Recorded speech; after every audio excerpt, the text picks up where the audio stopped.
Brasil Cidadão. Sempre trazendo notícias da atualidade, do Brasil e do mundo.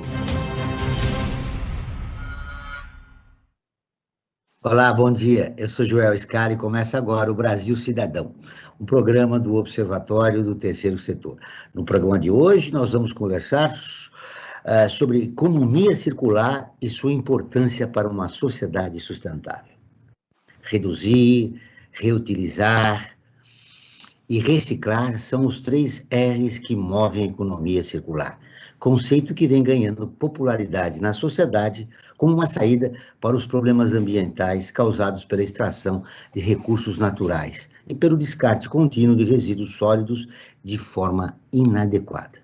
Para conversar sobre o assunto, nós vamos receber a professora Tereza Cristina Mello de Brito, da Universidade de São Paulo. Ela é fundadora e diretora-geral do Laboratório de Sustentabilidade, o LATSU, e coordenadora do Centro de Descarte e Reuso de Resíduos de Informática, o CEDIR, lá da Universidade de São Paulo. O Ricardo Sastre, que é publicitário e professor e pesquisador na área de embalagens e produção gráfica. A co-apresentação do programa é do jornalista Frank Valverde, que também trará os destaques do site do Observatório do Terceiro Setor. Você vai conferir as notícias do mundo com a repórter Ana Paula Loureiro, direto da ONU, de Nova York. Bom dia, Franklin. Bom dia, Joel. Bom dia, Tereza Cristina. Bom dia, Ricardo. E bom dia a você que está em sintonia com o Brasil Cidadão. O destaque da semana, Franklin. Olha, Joel, o destaque é esse escândalo da Prevent Senior, né? Que é uma coisa assim, o Brasil a realidade surpreende tanto mais que a ficção, né? É um absurdo o que acontece nesse país. Você tem uma ideia?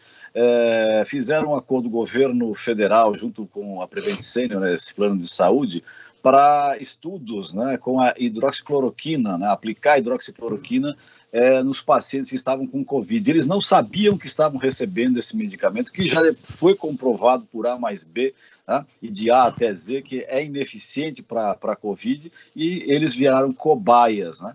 E isso é inadmissível que aconteça num país, qualquer país do mundo, e no Brasil mais ainda. Eu acho que as autoridades competentes da área policial têm que investigar isso e tem que ser punido os responsáveis que fizeram essa barbaridade com as pessoas, que muitas pessoas, inclusive, morreram em consequência da má utilização dessas técnicas que são provadas que não serviam para nada para a cura da Covid. Lamentável o comportamento da Prevent Senior. Espero, como você disse, que seus dirigentes sejam responsabilizados criminalmente, caso as denúncias se confirmem.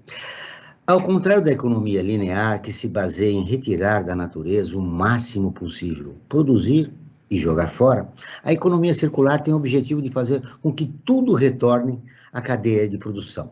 De acordo com o CEUBS, o Conselho Empresarial Brasileiro para o Desenvolvimento Sustentável, a economia circular deve movimentar $1 trilhão no mundo nos próximos 10 anos.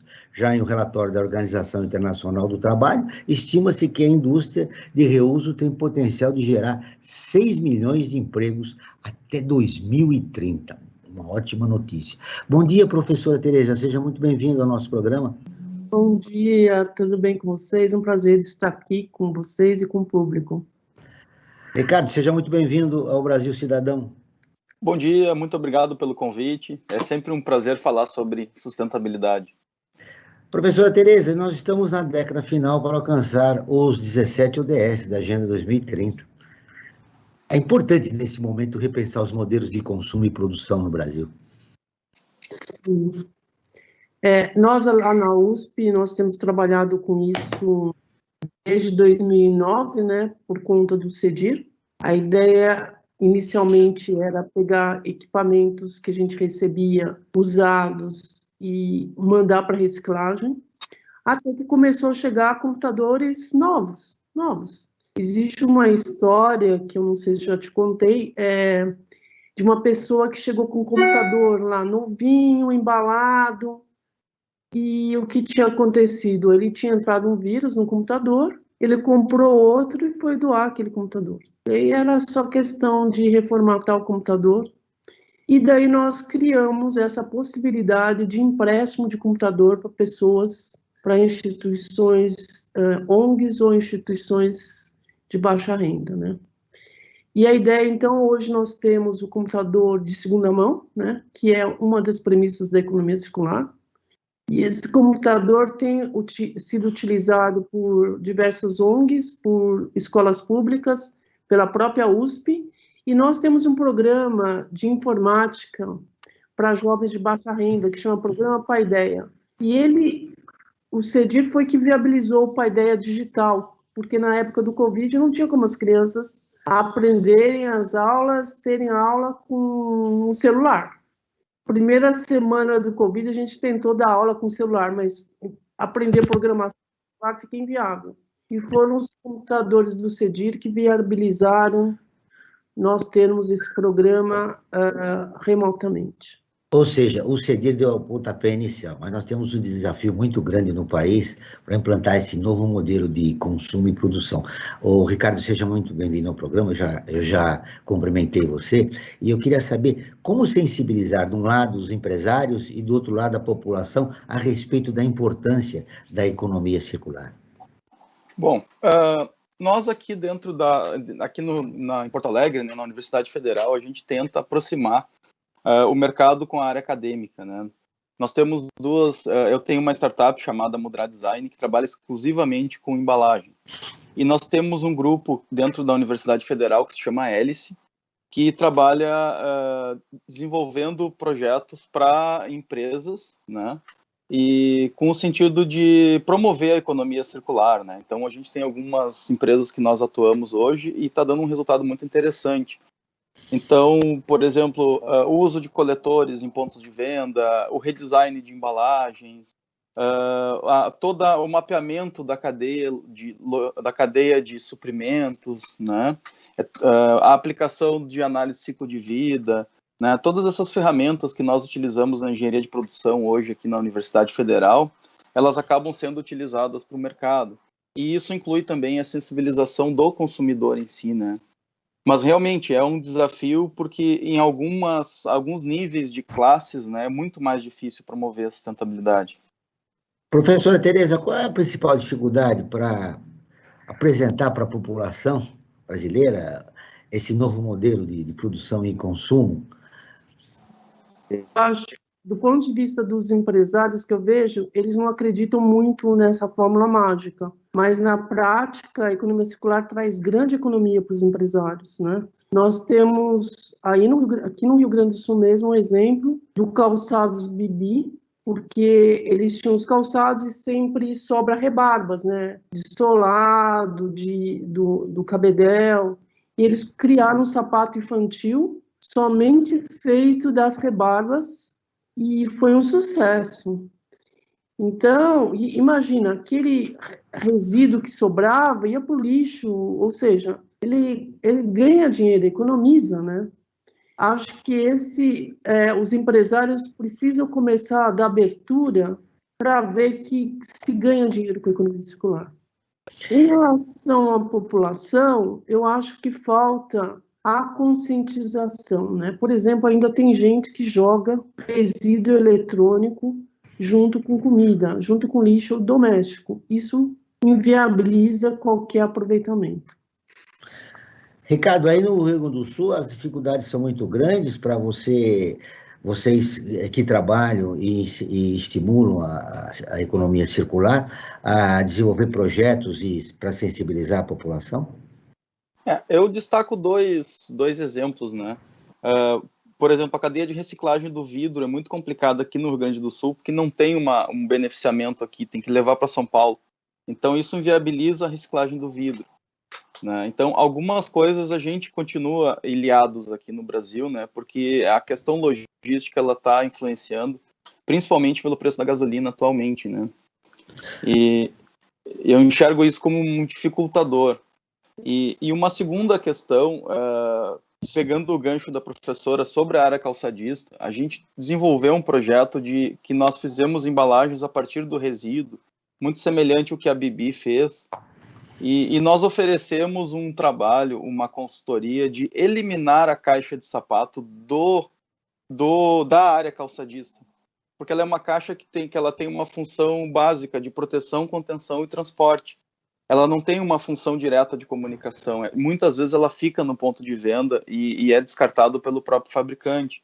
Então, nós fizemos uma proposta de economia circular, inclusive nós publicamos esse estudo, né, com a caixa de sapato, e agora o nosso próximo desafio é eliminar a embalagem da cadeia produtiva da indústria calçadista. Bom, qual foi o que dificultou esse processo? Que as indústrias calçadistas, elas não querem investir em pesquisa. Nós oferecemos esse projeto para diversas empresas e não tivemos retorno positivo. Olha, então, a parte da indústria ainda é resistente a essa ideia da economia circular, professora Tereza. E aí vem a pergunta. Precisamos de políticas públicas, incentivo do governo para sensibilizar os empresários a respeito da importância da economia circular? Isso, acho que nós precisamos de políticas públicas e divulgação de resultados, né? Porque os resultados sempre são positivos. E esse programa aqui eu acho extremamente positivo, porque é um processo que você vai atraindo os empresários, né? E ele abre também perspectivas de novos negócios, né? Eu tinha um negócio e tenho muito resíduo. A partir desse resíduo eu posso abrir um outro negócio, né? Por exemplo, a questão, eu vou voltar ao sapato, que eu trabalhei um tempo grande na indústria de sapato. Os resíduos que sobram no sapato, você pode criar uma indústria paralela de enfeite para sapato, né? Roupa, a mesma coisa, né? E está surgindo também no mercado brasileiro, eu não sei se vocês já ouviram falar de uma marca que se chama Insecta, que foi a história de duas mulheres, né? Uma mulher, ela tinha um brechó e outra mulher tinha uma indústria de sapato.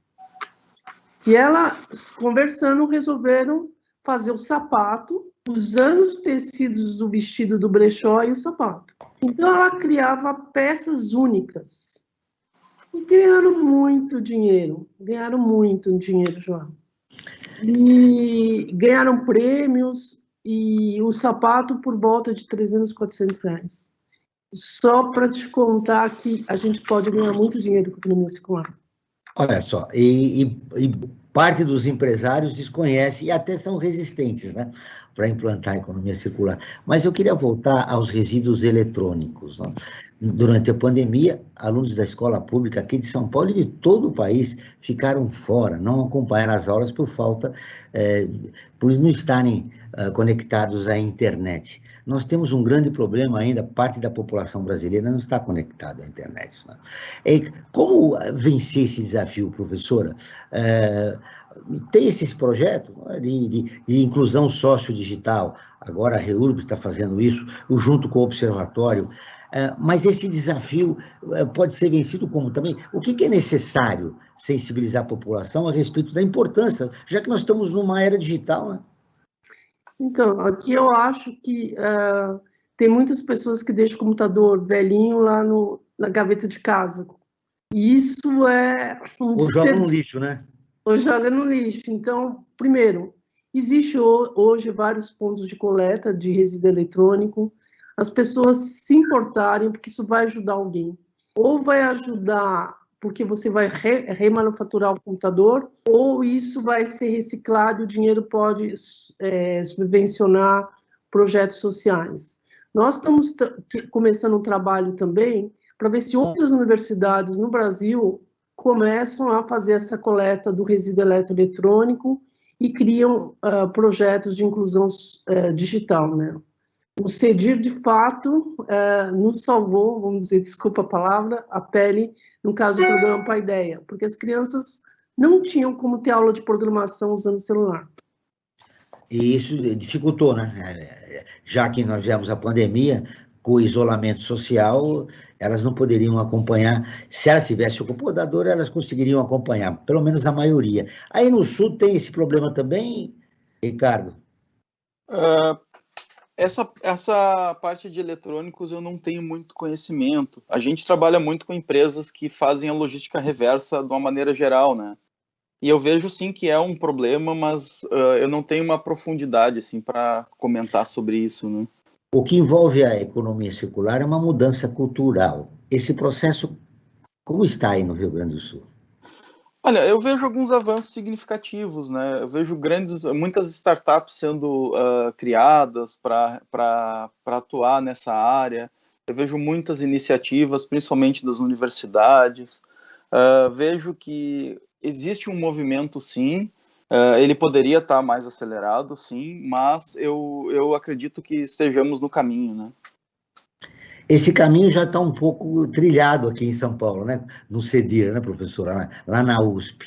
Mesmo assim, enfrenta algumas dificuldades, né? Várias. Mas no Rio Grande do Sul existe uma iniciativa dos padres salesianos, não tem? Que eles também trabalhavam com resíduos eletrônicos, eu acho. Enfim, mas a gente precisa estender essa iniciativa, Joel, porque, nossa, eu tenho os testemunhos das crianças que, quando ganham computador, elas falam: mudou minha vida, eu consigo estudar agora. E eu acho que todo mundo, está ao alcance de todo mundo entrar nisso, simplesmente cedendo um computador velho que a gente não usa mais.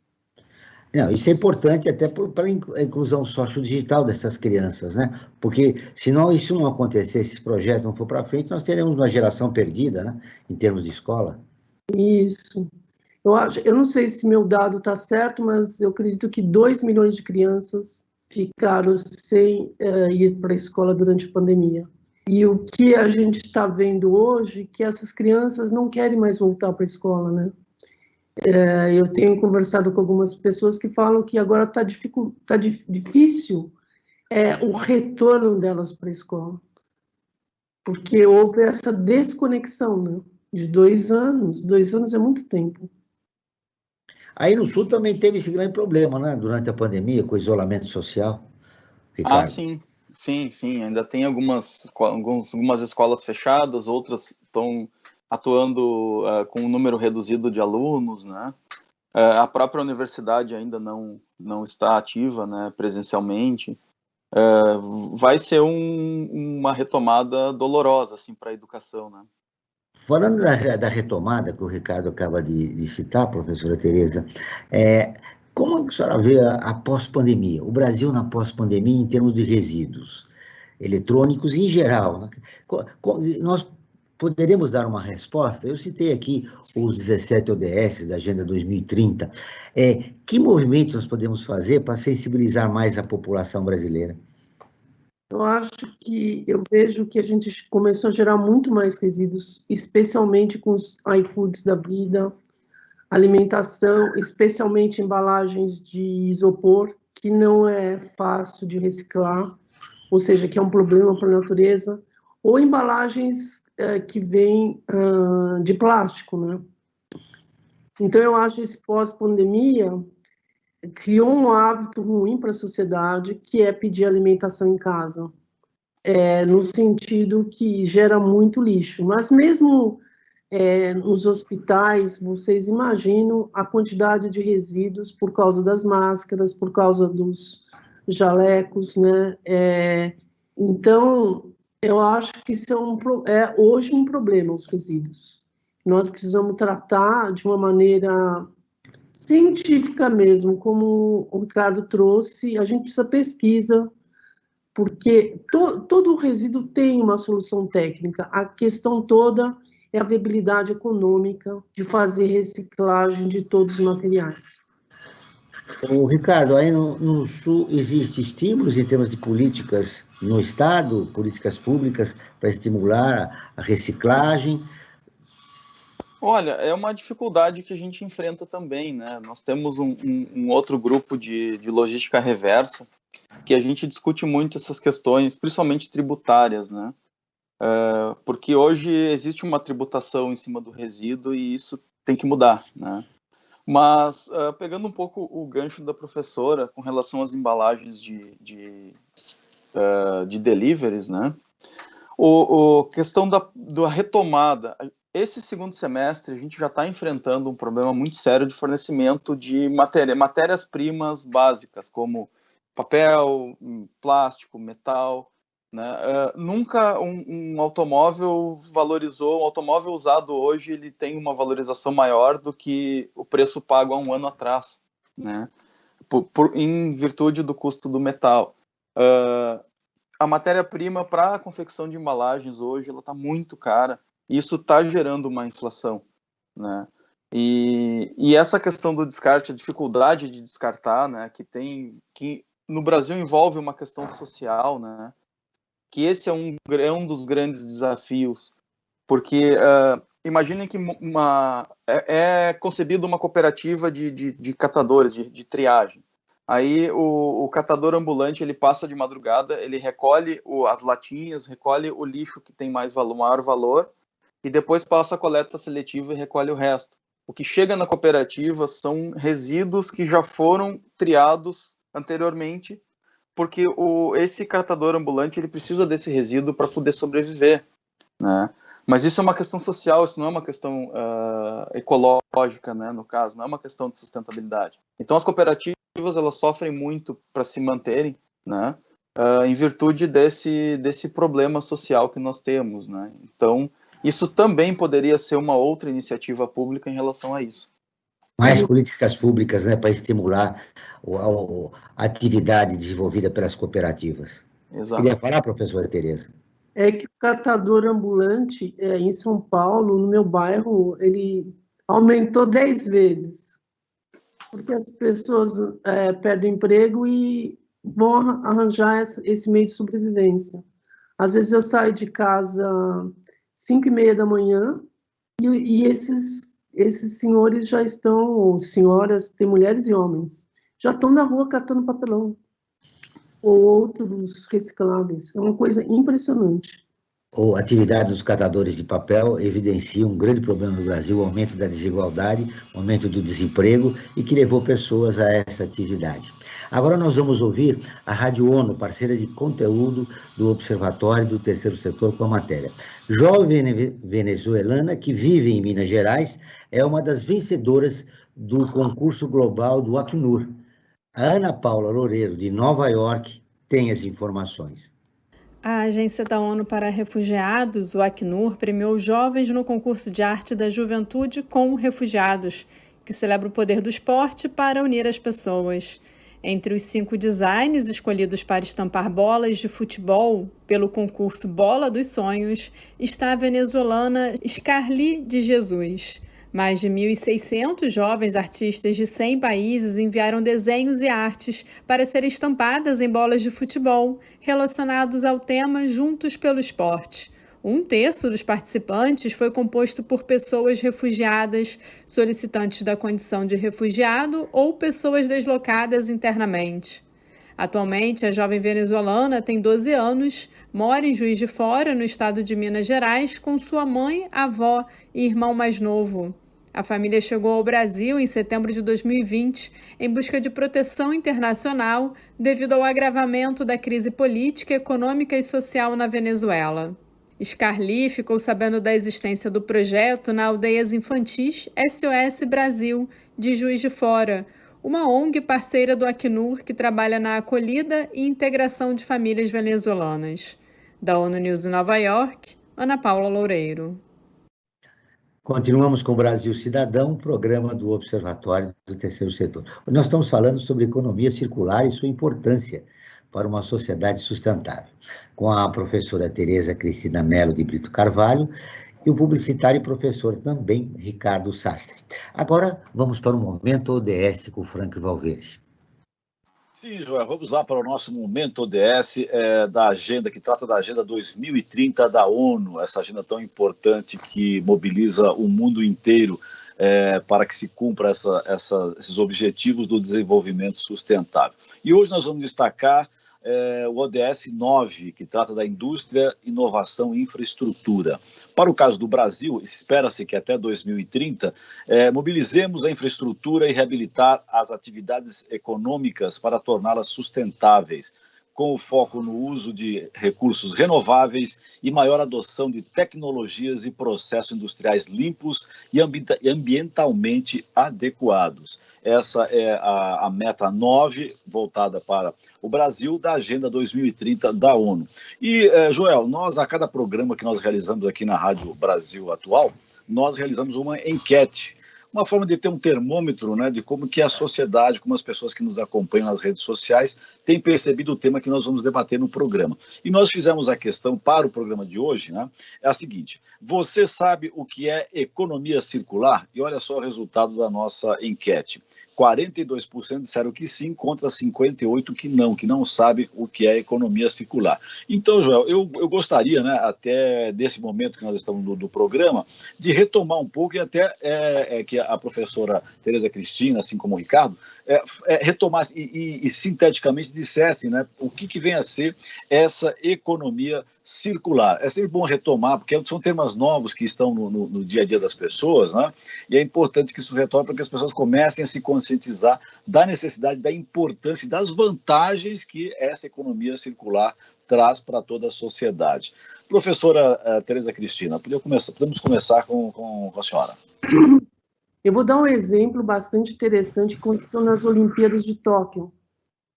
Eles pegaram os metais preciosos dos computadores e dos celulares e fizeram as medalhas. Eles, se eu não me engano, usaram 32 quilos de metais, né? Esse é um exemplo de economia circular. O que significa?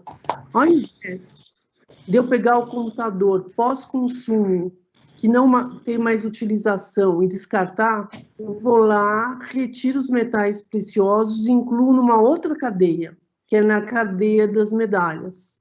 E assim eu não jogo nada fora. E ao invés de eu retirar os metais das minas, eu tiro dos computadores celulares. Isso é uma prática hoje que se chama mineração urbana. Isso a gente pode fazer com qualquer outro produto.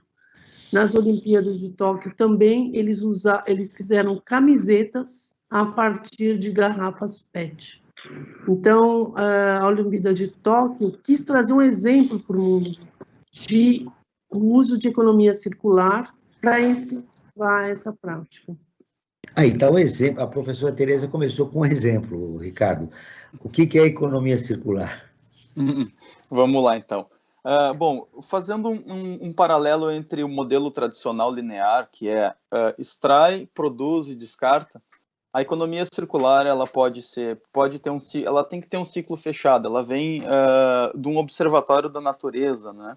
Ao longo dos anos de pesquisa, foram desenvolvidos diversas ferramentas para resolver o problema da sustentabilidade.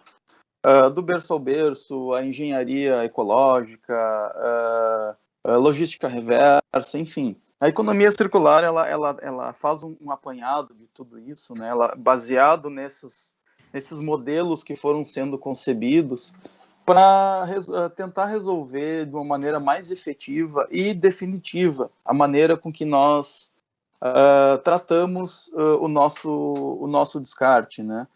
Existem pesquisas que dizem que até 2030 a gente ainda vai ter um crescimento em torno de 1/3 da população mundial. O mundo está se esgotando em termos de recursos, né? E a gente precisa resolver esse problema. De uma maneira biológica, sendo a própria natureza dando conta desse ciclo, né? Por exemplo, nós temos embalagens compostáveis hoje, que depois de utilizada, coloca na natureza e ela se regenera. Ou ciclos industriais, que é o caso da professora Tereza com relação aos eletrônicos, né? Que ela acaba fazendo um pós-uso e evita a extração de matéria-prima tão cara hoje, né? Para nossa economia. Eu achei interessante o exemplo que ela deu das Olimpíadas, camiseta com garrafas PET. Você tem algum exemplo importante para contar para os nossos ouvintes de como é importante o reaproveitamento do material que antes era depositado como lixo, né, nesses grandes espaços aí, e que a partir da lei, né, de resíduos sólidos de 2012, se não me engano, passou a ser proibido, né? Você tem algum exemplo, Ricardo? É comigo, desculpa. Olha, por exemplo, assim, esse estudo, esse projeto que já está no mercado com relação ao reaproveitamento dos resíduos da área calçadista para outros usos, por exemplo, nós fizemos um estudo na área têxtil e nós conseguimos ligar uma empresa da área calçadista com uma indústria de estopa. Então, todo esse resíduo têxtil da indústria calçadista acaba virando estopa. E aí nós conseguimos fazer essa mesma ligação, fazendo um mapeamento da cadeia, com uma indústria de colchões. Então, ele utiliza as espumas para fazer travesseiro, né?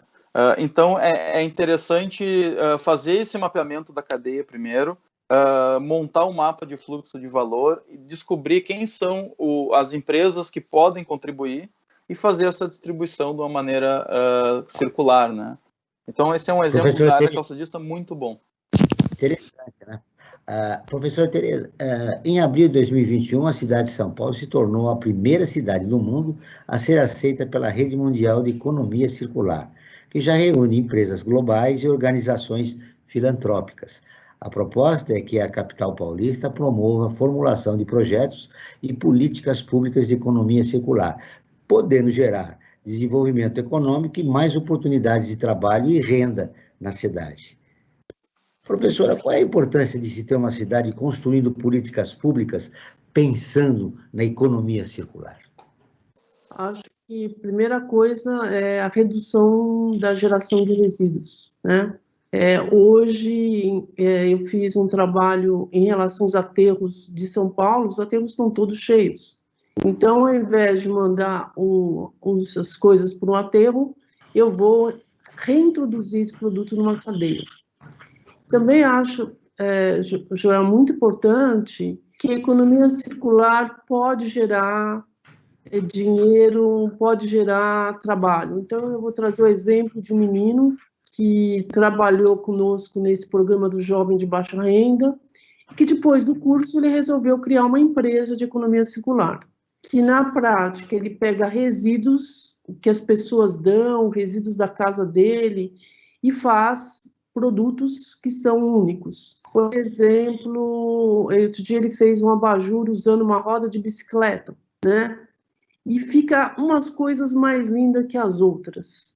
Ele criou um site e tem ganhado dinheiro fazendo, por exemplo, pega o pneu e faz uma mesa, cobrindo todo o pneu de corda de sisal, enfim.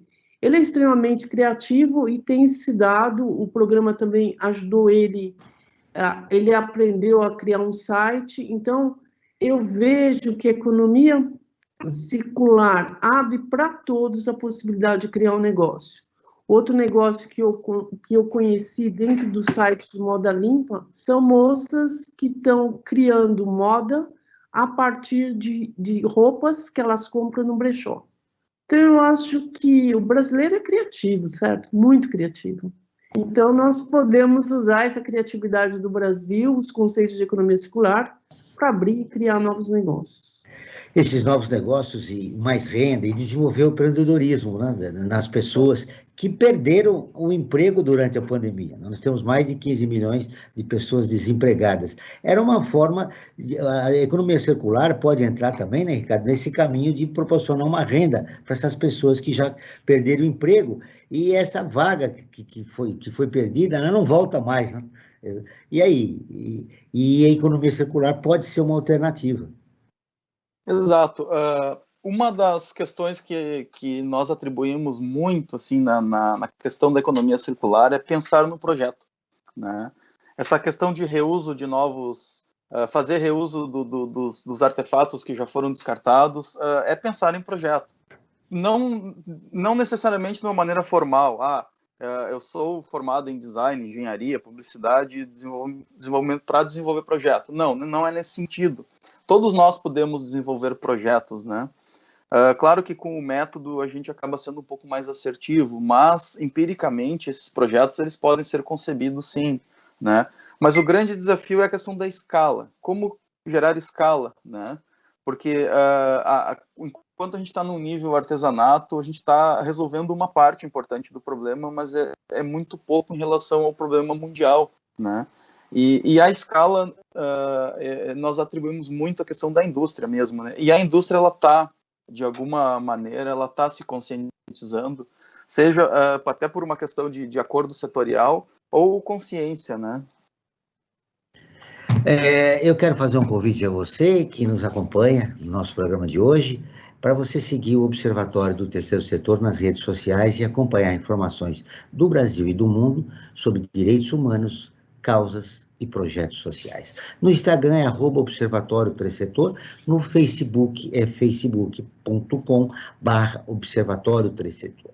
Nossos programas de rádio também estão disponíveis no canal do Observatório no YouTube. Lá também você encontra entrevistas e quadros, como Você Sabia e Você Conhece, que mostram aspectos ignorados da história e refletem sobre a sociedade brasileira. No canal você também pode assistir às lives realizadas pelo Observatório, toda quinta-feira às 17 horas. Repito, toda quinta-feira às 17 horas, live no Observatório do Terceiro Setor. Basta você buscar por Observatório 3 em numeral Setor. O Brasil produz 2,1 bilhões de toneladas de lixo eletrônico por ano, segundo o relatório E-Waste da ONU, com dados de 2019. São 10 quilos por pessoa e menos de 150 toneladas recicladas ao ano. Desse total, 10% vem do setor de tecnologia e telecomunicações, cerca de 210 mil toneladas, sendo as companhias privadas responsáveis por 30% do lixo e o governo por 35%, conforme dados setoriais. Por que, apesar da política nacional de resíduos sólidos, o Brasil recicla pouco, professora Tereza?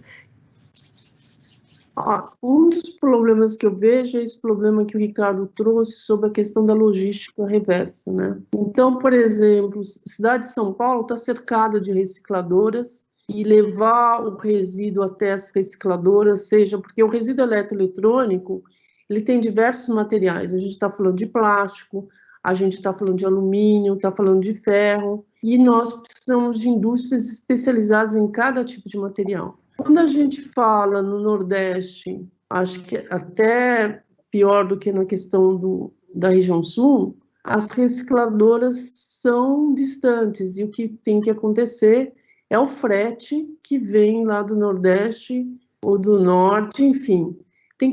Envolve transporte e frete até os grandes centros como São Paulo, que tem as recicladoras. Então, eu acho que um ponto é resolver essa rede de logística reversa para a distribuição dos resíduos. E o estímulo, né, dos governos locais para que se construam, né, cooperativas, não só cooperativas, estimule as cooperativas, mas construam usinas, né, que possam absorver esse material, né, esse resíduo. Além do e o que acontece também é que os empresários, eles estão afim do mercado B2B, né, que é dos grandes consumidores, os grandes usuários de informática, e eles querem isso. Então, nós precisamos dos catadores para eles chegarem na ponta, no usuário final. Então, a presença dos catadores também é muito importante para o mercado do consumidor final. Então, eu acho que precisa de políticas, conscientização e também essa criação dessa rede de logística. Muito bem. Logística, políticas públicas e a conscientização dos empresários e da população em geral, segundo a professora Tereza. E você, Ricardo, como é que você vê essa questão? Olha, eu acrescento ainda mais um ponto chamado projeto, né? As empresas nos procuram para desenvolvimento de projetos sustentáveis, né, na área de embalagem, enfim, e muitas vezes elas não se dão conta que a maioria dos casos parte de um projeto, né? Alguém vai desenvolver um eletrônico, alguém vai desenvolver uma embalagem, alguém vai desenvolver um produto. Se esse produto for desenvolvido na sua concepção para que ele seja sustentável, para que ele seja fácil de desmontar, para que seja compactado para fazer o transporte mais econômico e outros atributos que podem ser relacionados à sustentabilidade, ele já nasce com uma pegada diferente, né?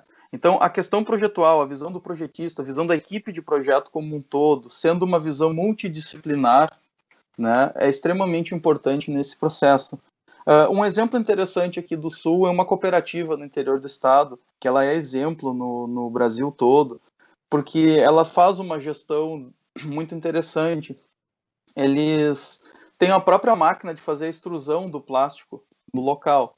Então, eles fazem a separação do plástico, já transformam em pallet, e esse pellet ele acaba sendo vendido com valor agregado muito maior, né?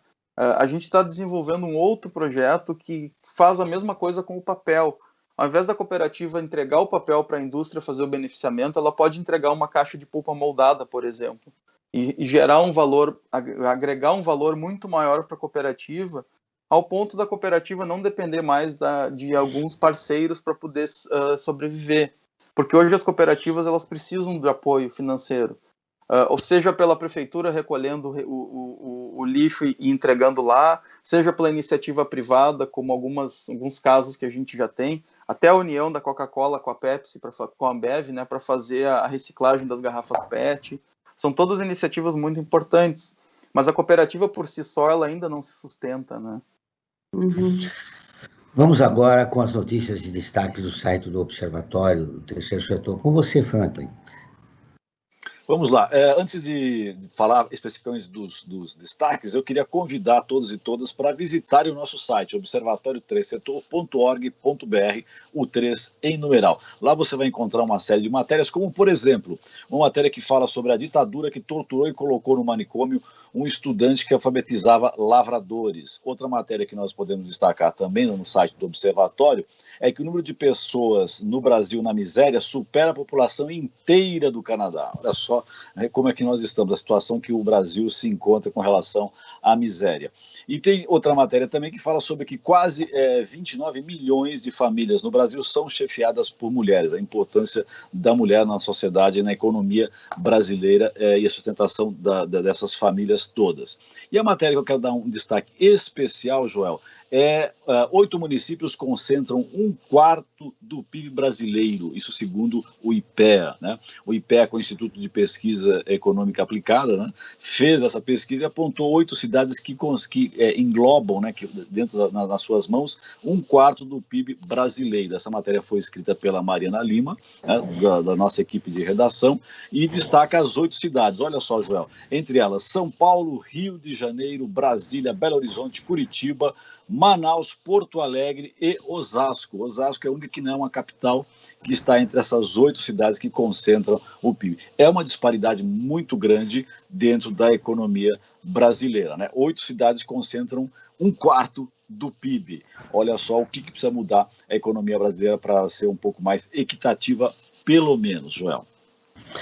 Uma pesquisa feita pela CNI, Confederação Nacional da Indústria, em 2019, revelou que mais de 76% das indústrias desenvolvem alguma iniciativa de economia circular, embora a maior parte não saiba que as ações se enquadram neste conceito.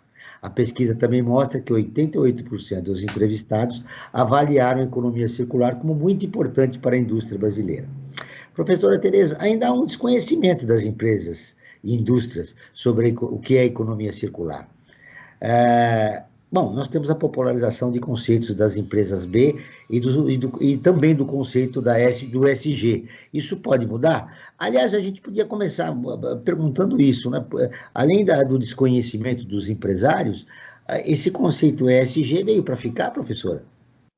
Na realidade, acho que esse conceito já existe faz tempo, né? Mas ele foi unido, né? Porque a gente falava sobre responsabilidade social corporativa, nós falávamos sobre proteção ambiental e agora nós temos o ESG que junta as coisas dentro do contexto de governança. A governança é importante porque a gente só mede evolução se a gente tiver indicador, né? Então, eu acho que isso veio para ficar, sim, mas eu acho que o empresário brasileiro, ele pratica bastante a parte social, pelo menos os empresários do interior, porque eu visitei muitas empresas e eu vejo que eles têm toda uma preocupação com seus funcionários, ajudam os seus funcionários, tem uma correlação com a comunidade onde estão inseridas. Então, assim, a questão que eu acho fazer nacional é a questão ambiental. A conscientização ambiental, o social, acho que é meio nativo ao brasileiro, né? se o Ricardo concorda, mas eu vejo assim. Ricardo, você concorda, primeiro, com as observações da professora? Alguns empresários, como eu disse, segundo uma pesquisa da CNI, eles praticam, mas eles desconhecem que aquilo faz parte da economia circular. Como é que você vê esse cenário da indústria e das empresas brasileiras em relação à economia circular? Bom, primeiro eu concordo com a professora Tereza, acredito que sim, é mais ou menos por aí. A questão social ela é muito forte, sim, no empresário brasileiro, mas existe uma questão maior do que tudo isso, é sobreviver como empresário no Brasil. Esse é o grande desafio, porque são muitas barreiras, são muitas tributações, são muitas normas, são muitas leis, é uma oscilação de mercado muito constante.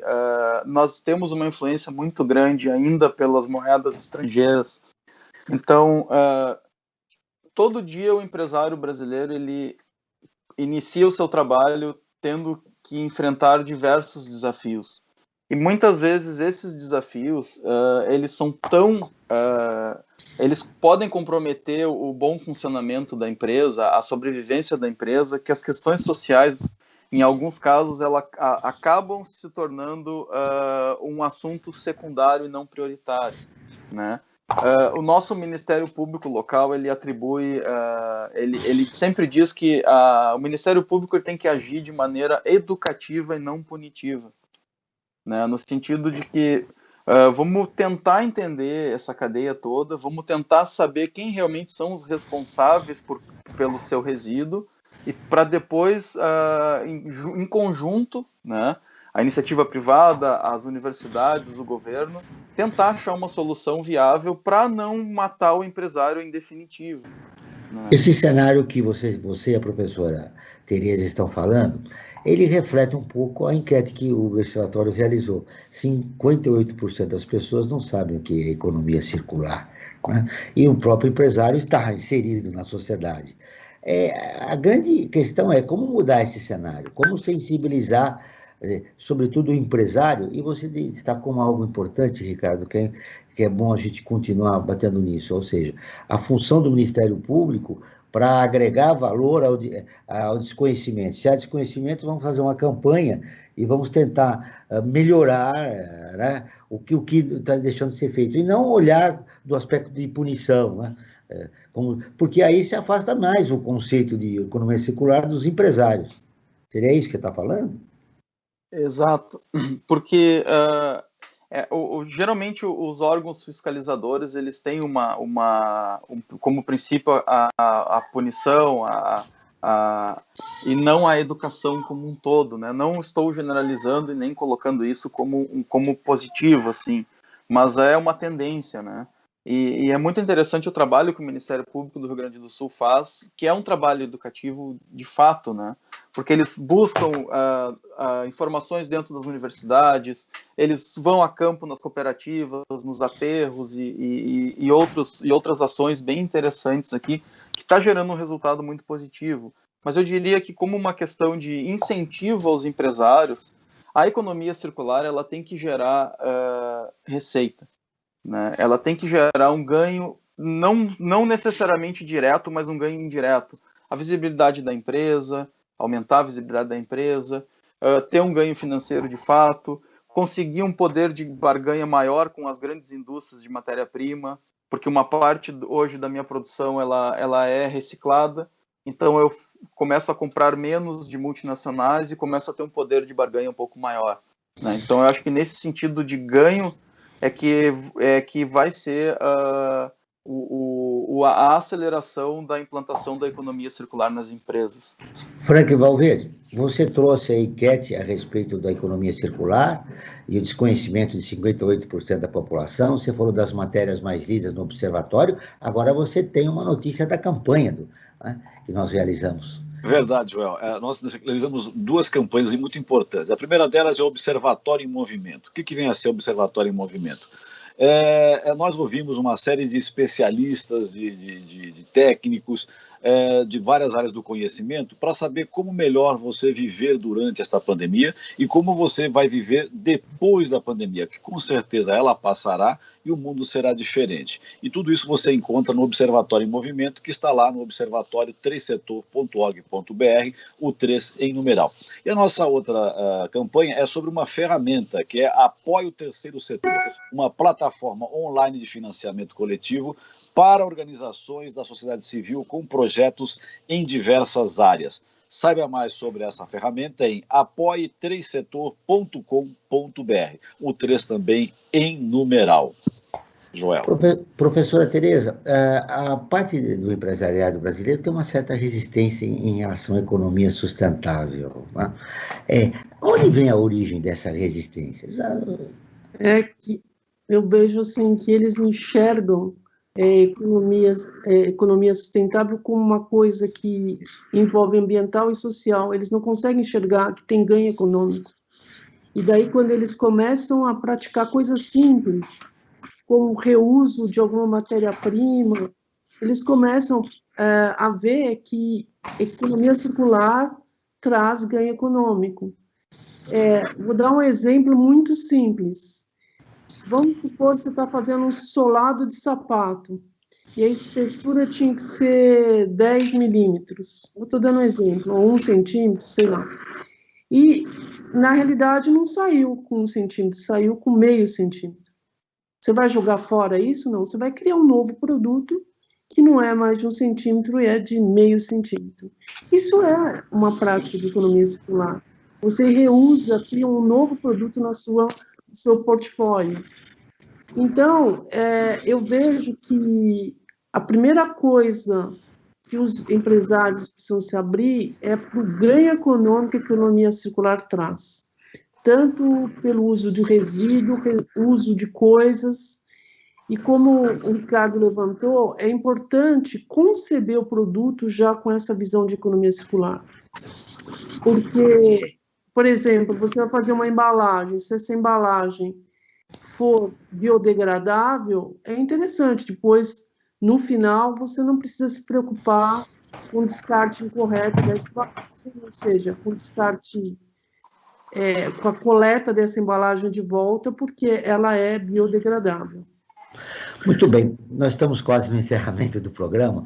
Acho que a gente deu uma noção para você, ouvinte, da importância da economia circular, para você, empresário, também, aderir a essa iniciativa que é fundamental para nós transformarmos, não o Brasil, né, um planeta melhor, um mundo melhor. Né? E eu queria as considerações finais, mas antes eu vou perguntar para o Frank, você tem um destaque final, Frank, do programa de hoje? Olha, Joel, o programa de hoje foi muito importante, né? Acho que as contribuições da Tereza Cristina e do Ricardo foram muito importantes, e eu sintetizaria tudo numa manchete ou numa frase. Eu diria o seguinte, Joel: adotar a economia circular é antecipar o futuro. A economia circular veio para ficar. Muito bem, tá aí. Suas considerações finais, Ricardo, para a gente fechar depois com a professora Tereza. O que mais importante você queria deixar para a sociedade? Vamos dividir um pouco. Você, em relação à população, e a professora Maria Tereza, em relação aos empresários. O que é importante eles saberem nesse momento de pandemia que nós vivemos? Após pandemia será mais difícil, teremos desemprego, teremos dificuldades na economia, no crescimento do país. Por que nós devemos aderir à economia circular no país? Bom, primeiro ponto é que se a gente não cuidar da questão do descarte por si só, o mundo ele vai entrar num esgotamento. Isso já é fato, né? A economia circular, sim, ela veio para ficar exatamente por esse motivo, que isso já está sendo discutido há mais de algumas décadas já, né, a respeito desse assunto. Bom, como dicas para a população, né, eu sempre coloco como fato relevante a educação. Por um lado, as empresas elas devem se conscientizar em comunicar corretamente em relação ao descarte, em relação ao produto em si, porque hoje isso não acontece em alguns casos. Por exemplo, eu pego uma embalagem com 3 matérias-primas e uma delas só é identificada. O consumidor ainda não tem uma clareza de como fazer essa separação e esse descarte, e isso acaba refletindo diretamente no aterro sanitário, né? Então, por um lado, as empresas devem melhorar a comunicação em relação à sustentabilidade, criar essas ações, e pelo lado do consumidor, ele deve buscar a educação, ele deve entender, estudar e saber que esse problema da economia circular ele não é um problema de um ou problema de outro, nem de um setor e nem de outro. Ele é um problema coletivo e mundial. Então, o consumidor ele tem a sua responsabilidade em buscar essas informações. E as academias, as universidades, elas estão aí para isso, né? Muito bem, está aí. O consumidor, aderir. Se você já está, continuar na coleta seletiva. Se não, deve aderir para nós transformarmos um mundo melhor. Professora Maria Tereza, suas conclusões finais e agradecendo ao Ricardo e a você pela entrevista. Eu acho que, em relação aos empresários, eu acho que os empresários têm que fazer algumas experiências no sentido de definir na sua cadeia de valor aonde que ele poderia colocar alguma ação de economia circular e verificar os resultados. Verificando os resultados, ele vai se encantar com essa prática e vai começar a procurar onde mais colocar a economia circular, porque ele vai observar que tem ganho econômico, além dos ganhos ambientais e até sociais. Acho que o Brasil Cidadão está terminando. Eu agradeço a presença da professora Tereza Cristina de Mello de Brito Carvalho e do professor e publicitário Ricardo Sastre. Esse programa foi produzido pela equipe do Observatório do Terceiro Setor. Na próxima quinta-feira, às 9 horas, acompanhe nosso programa Brasil ODS, aqui na Rádio Brasil Atual. Na pauta do programa, Democracia e o Terceiro Setor. Não perca. E nós ficamos por aqui, sempre na luta por uma sociedade mais justa, solidária, sustentável e tolerante. Até o próximo programa. Ficamos por aqui com Brasil Cidadão, um programa do Observatório do Terceiro Setor, sempre trazendo notícias da atualidade, do Brasil e do mundo.